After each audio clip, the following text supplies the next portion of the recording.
అందరికీ నమస్కారం. నమస్కారమే కదండి మన సాంప్రదాయపు సంస్కారం.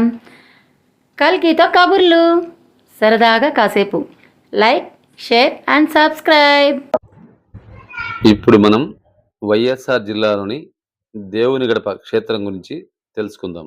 వెంకటేశ్వర స్వామి కొలువైన ప్రాచీనమైన క్షేత్రాలలో దేవుని గడప కూడా ఒకటి.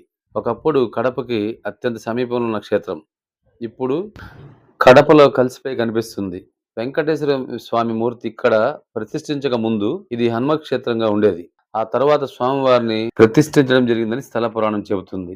ఈ ఆలయంలోని గర్భాలయం లోపల వెంకటేశ్వర స్వామి వెనుక హనుమ విగ్రహం కనిపిస్తుంది. అందువలన ఇది హనుమ క్షేత్రంగానే పిలువబడుతుంది. ఈ ఆలయాన్ని శ్రీకృష్ణదేవరాయల వారు ఇక్కడి లక్ష్మీ వెంకటేశ్వర స్వామిని పలుమార్లు దర్శించినట్టు, కానుకలు సమర్పించినట్టు చరిత్ర చెబుతోంది. అలాగే ఈ క్షేత్ర వైభవానికి ఆయన ఎంతో కృషి చేశారని కూడా చెప్తున్నారు. అప్పట్లో తిరుమలకు వెళ్లే భక్తులు తప్పనిసరిగా ఇక్కడ ఆగి ఈ క్షేత్రం దర్శనం చేసుకుని వెళ్ళేవారు.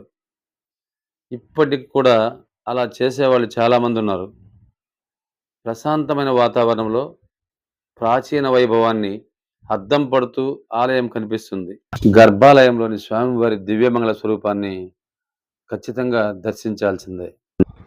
ఈ ఆలయాన్ని ప్రతి ఒక్కరూ దర్శించి స్వామివారి కృపా కటాక్షాలు పొందవలసిందిగా కోరుచున్నాను.